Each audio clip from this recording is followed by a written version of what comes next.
महत्वपूर्ण सवालों में काउंट कर सकते हैं आप इसे, जिसे आप अभी होने वाले प्रीलिम्स में भी देख सकते हैं।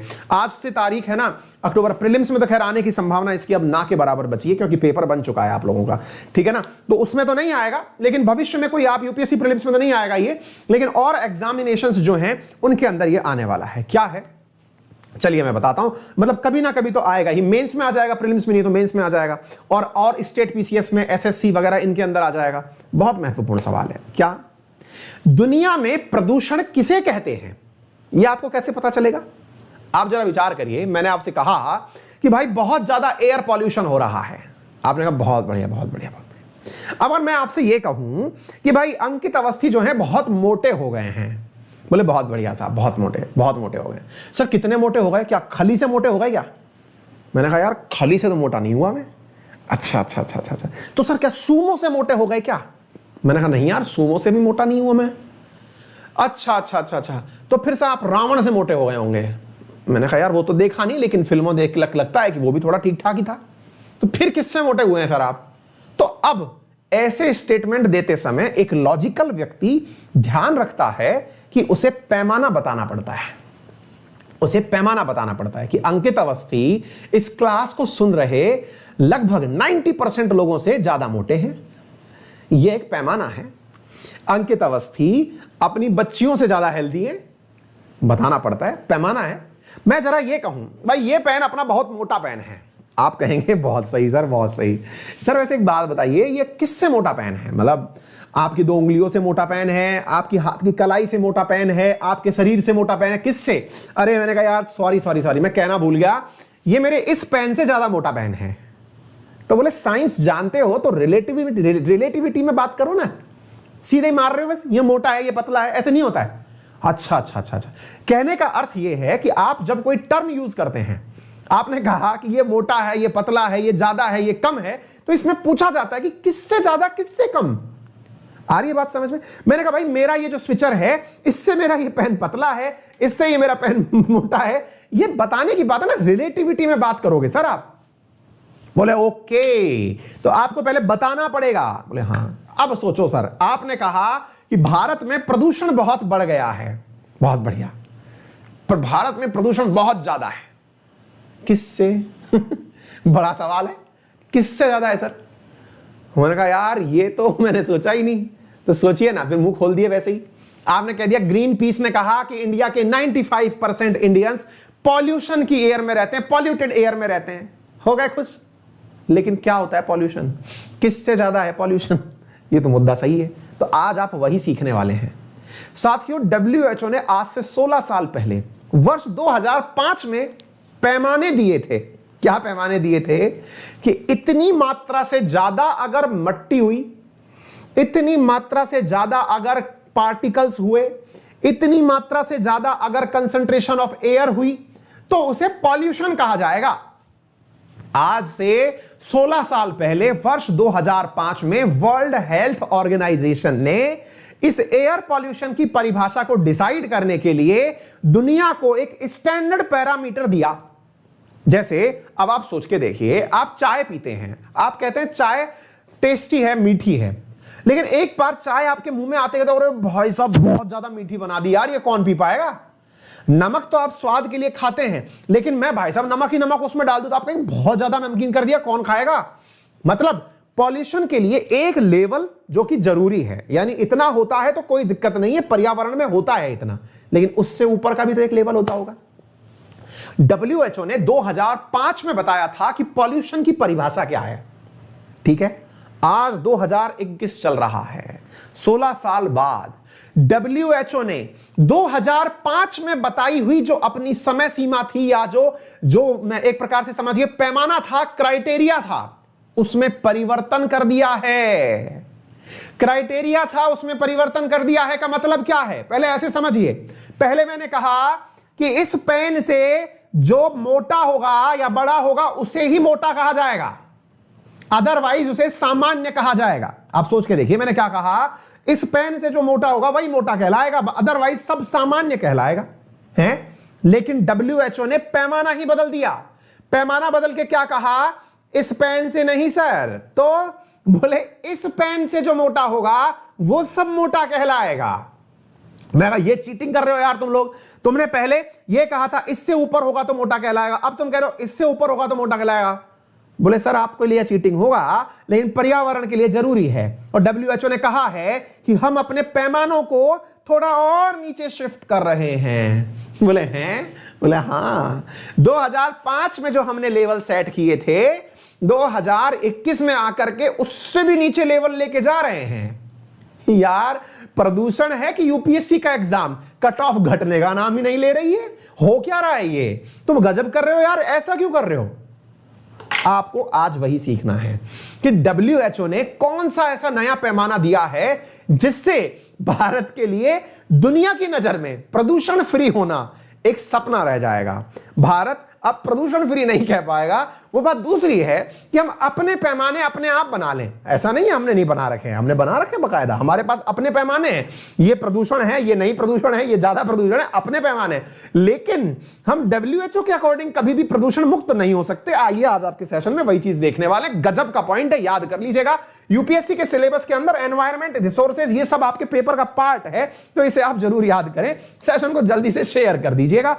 आज से पहले 2005 में डब्ल्यूएचओ ने ऐसी चीजें निकाली थी। हिंदू के अंदर ये पेपर आया हुआ है, प्रॉपर तरीके से इसे पढ़ लीजिएगा। डब्ल्यूएचओ ने अपडेट किया है एमिशन रिकमेंडेशंस को, जिन्हें हम आपके साथ लेकर के आ रहे हैं। प्रॉपर तरीके से द हिंदू का एक्सप्लेन आया हुआ है, आप इस पे पढ़ सकते हैं। वर्ल्ड हेल्थ ऑर्गेनाइजेशन ने कुछ नए क्राइटेरिया दिए हैं, इन्हें आप समझ लीजिए। पहली बात तो ये है, इन्होंने जो क्राइटेरिया दिए हैं वो किसी पर बाध्यकारी नहीं है। बाध्यकारी से मतलब ये नहीं है कि डब्ल्यूएचओ ने कहा बेटा सुनो आज के बाद इससे ऊपर प्रदूषण है और तुमने किया ना तो तुम्हारे साथ में इतना सारा सैंक्शन लगा दिया जाएगा, ऐसा कुछ नहीं हुआ है ना। तो आप इसको ज्यादा लोड लेने की जरूरत नहीं है। लेकिन हां, दुनिया की नजर में हम कभी भी प्रदूषण रहित कह नहीं पाएंगे। अब हमारे लिए कुछ क्राइटेरिया इन लोगों ने बना दिए हैं, आइए जरा इन पर नजर डालते हैं। थोड़ी हंसी भी आएगी, थोड़ा गम भी होगा, लेकिन सुनना जरूर पड़ेगा। साथियों 2005 में डब्ल्यूएचओ के मुताबिक 2005 में जो हमारी हवा है उसके अंदर 10 पार्टिकुलेट मैटर की जो संख्या है, अगर वो 10 माइक्रोमीटर होती थी, 10 माइक्रोग्राम के हिसाब से अगर होती थी, 10 PM 2.5 की वैल्यू अगर 10 होती थी, तो साथियों अब उसने घटा करके इसे 5 कर दिया है। यार ये क्या मतलब हुआ है। अब तक आप कहते थे कि जब प्रदूषण कहा जाएगा तो प्रदूषण का मतलब होगा 2005 में कि प्रदूषण का मतलब होगा कि अगर आपके हवा में पार्टिकुलेट मैटर 2.5 की वैल्यू 10 है तो आपकी हवा अच्छी है। आज आपका मन किया तो आपने भाई साहब रेखा ही बदल दी यार। अब आपने ये कह दिया कि नहीं भाई साहब आप यहां से नापेंगे, अब यहां से नापेंगे। आपने कह दिया 5 है तो सब स्वच्छ हवा है, इससे ऊपर प्रदूषित है। हम नहीं खेल रहे, हम नहीं खेल रहे, हम अपना बना लेंगे। हमने अपना बना भी रखा है, हमने अपना बना रखा है नेशनल एयर क्वालिटी स्टैंडर्ड। हम अपने अपने से खेलेंगे, बाहर में जाओ तुम लोग। हमने अपना बना रखा है, हमने अपने हिसाब से कर रखा है। बेटा हमारे यहां पे तो अच्छी हवा 40 कही जाएगी। बोलो और बोलो। हमारे यहां पर अच्छी हवा का मतलब है कि हमारे यहां पर PM 2.5 40 होगा तो भी बेस्ट है। तुम्हारे हिसाब से चलने लगे मर जाएंगे यार हैं। हमारे यहां पे तो फिर घर वाले जो हैं वो चद्दर भी नहीं फटकार पाएंगे, फिर तो तुम्हारी मट्टी उड़ने लगेगी, मर जाएंगे। ऐसे थोड़ी होता है। अच्छा दूसरा, चलिए दूसरा PM 10 की वैल्यू 2005 में थी 20, अब बता रहे हैं 2021 में 15। बोले और कम कर दीजिए, इससे ऊपर है तो प्रदूषण है। पर पगला गए हो क्या, हम नहीं मान रहे, हम खेल ही नहीं रहे, हम खेल ही नहीं रहे, हमने रख ली 60।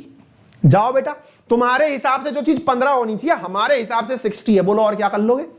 6 गुना से ऊपर तो हम नॉर्मल शुरू करते, अपना नॉर्मल 60 पे शुरू होता है। आ गए बस डब्ल्यूएचओ बना के। इधर आओ, ओजोन के लिए लेवल लिख दिया, NO2 के लिए, NO2 के लिए कहा हमारे यहां पर NO2 40 होनी चाहिए थी 2005 तक, भाई साहब ने घटा के 10 कर दी। पागल तो नहीं हो गए हो, हमारे यहां पर NO2 40 नॉर्मल है, ये हमारे हिसाब से बेस्ट एयर है। चले आ रहे हो वहीं से मुंह उठा के हैं। SO2 का लेवल लेकर के चल दिए, ये 20 से लेके 40। इन्होंने SO2 के लेवल में थोड़ी वृद्धि करी है कि हाँ ये लेवल चल जाएगा। इंडिया ने कह रखा अपना लेवल थोड़ा अलग है भाई, 50 से ऊपर हम कुछ नहीं मानेंगे, हमारा इससे ऊपर ही चलता है, कोई दिक्कत नहीं है। और रही बात ओजोन की, जो तुम्हारे यहां पर 60 मान रखा है, हमारा ओजोन 100 चलता है। तो हमारे यहां पर कार्बन मोनोऑक्साइड तुम्हारे यहां 4 है, हमारे यहां 2 चलता है। अपना लेवल अलग है, हम नहीं मानेंगे, हम नहीं खेलेंगे। हमने अपना बना रखा है national ambient air quality standard.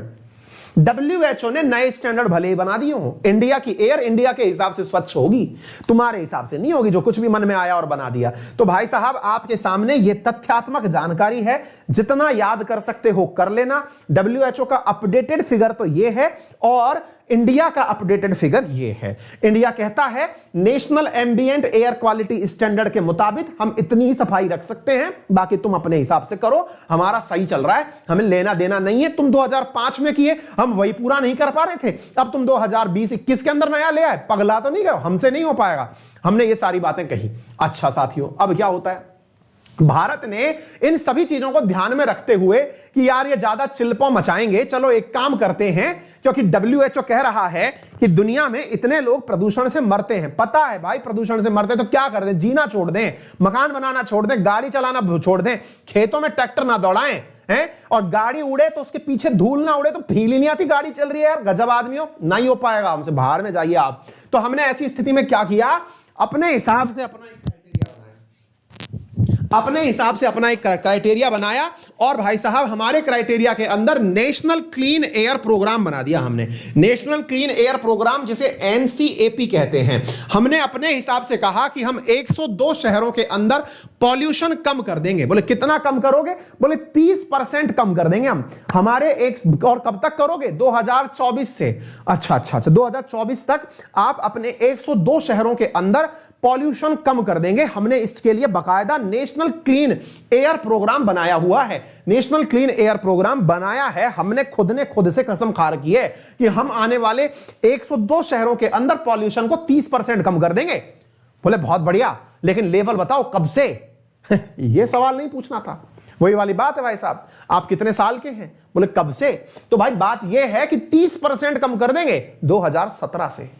2017 में जो लेवल था ना, 2024 में उसका 30% कम कर देंगे।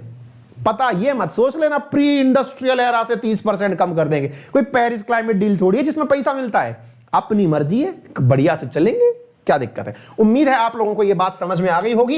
इंडिया ने 5 साल का टारगेट लिया है, 2017 से 2024 के बीच में, याद कर लेना। तो भारत का जो क्लीन एयर प्रोग्राम है, नेशनल एनर्जी मिशन है, उसके क्या टारगेट्स हैं वो मैंने आपको बता दिए।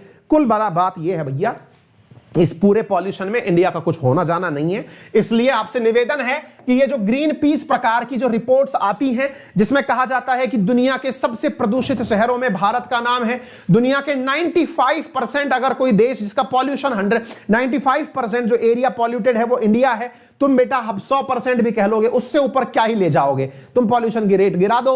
हम 95% की कैटेगरी में आते थे, 100% कह लेना, हम 100% पॉल्यूशन समझ लेंगे अपने आप को। और बोलो भाई साहब, यहां पर कहा जाता है दिल्ली के बारे में कि जो PM 2.5 की वैल्यू दिल्ली के अंदर 2020 में थी, वो 16.8 गुना ज्यादा थी WHO के रिवाइज्ड एयर क्वालिटी गाइडलाइन से। हैं, दिल्ली के अंदर इतना एयर पॉल्यूशन था कि WHO की अगर हम बात मान लें, उससे 16.8 गुना।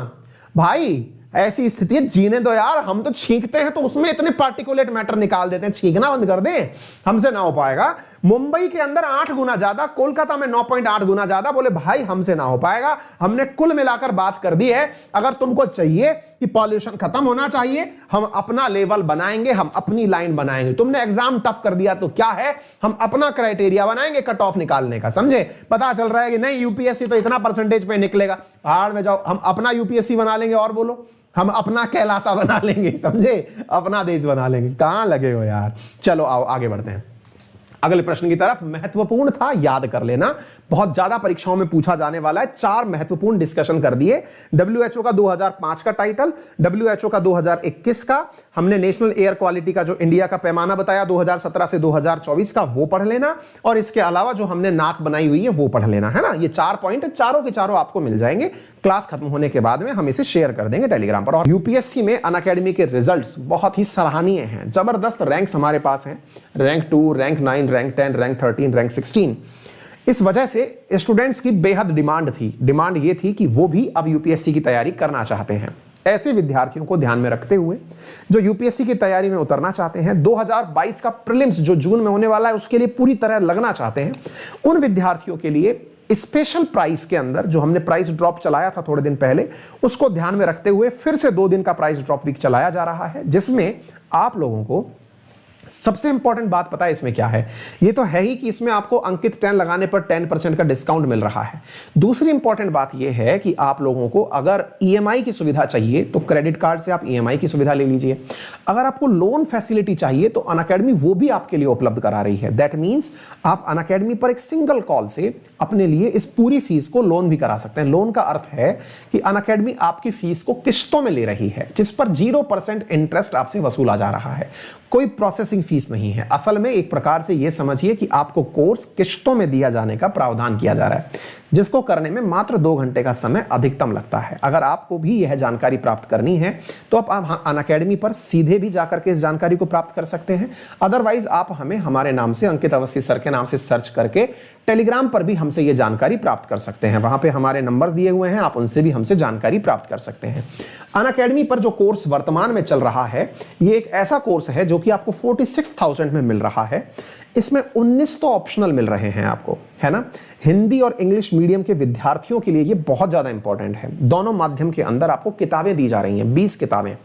इसके साथ में 101 टेस्ट सीरीज दी जा रही हैं, 200 से ज्यादा एडुकेटर्स की क्लासेस दी जा रही हैं, रैंकर्स के द्वारा गाइडेंस दी जा रही है। ये सारी चीजें एक ही जगह पर उपस्थित हैं। आपको किसी भी एडुकेटर की क्लास कितनी भी बार देखने की आजादी दी जा रही है। रेफरल कोड अंकित 10 लगाकर आप सभी की क्लासेस जितनी बार चाहें, जब तक चाहें, देख सकते हैं। तो आज ही इस सब्सक्रिप्शन को अपने लिए नोटिस कर लीजिए। अगर आप एसएससी कैटेगरी के अंदर सब्सक्रिप्शन चाहते हैं तो मेरा वेडनेसडे से यानी कल से बैच शुरू हो रहा है, जिसमें मेरे साथ में मैथ की, रीजनिंग की, जीके की, करंट की तमाम क्लासेस और भी शुरू हो रही हैं। आप उन्हें भी देख पाएंगे और साथ में मेरी क्लास भी देख पाएंगे। इस क्लास के लिए आप एसएससी कैटेगरी में सब्सक्रिप्शन ले लें, रेफरल कोड अंकित 10 यूज करके। फिलहाल के लिए इतना ही। उम्मीद है आप सभी को यह जानकारी पर्याप्त लगी होगी। सेशन अगर पसंद आया हो तो इसे जरूर लाइक करिएगा, साथियों से शेयर करना बिल्कुल मत भूलिएगा। चैनल पर नए हैं तो चैनल को सब्सक्राइब कर लीजिएगा। फिलहाल के लिए इतना। अपना ख्याल रखें। Thank you so much. बड़ों का सम्मान करें, छोटों को प्यार दें, अपना व्यक्तित्व इस प्रकार से विकसित करें कि महिलाएं आपके साथ सुरक्षित महसूस करें। धन्यवाद।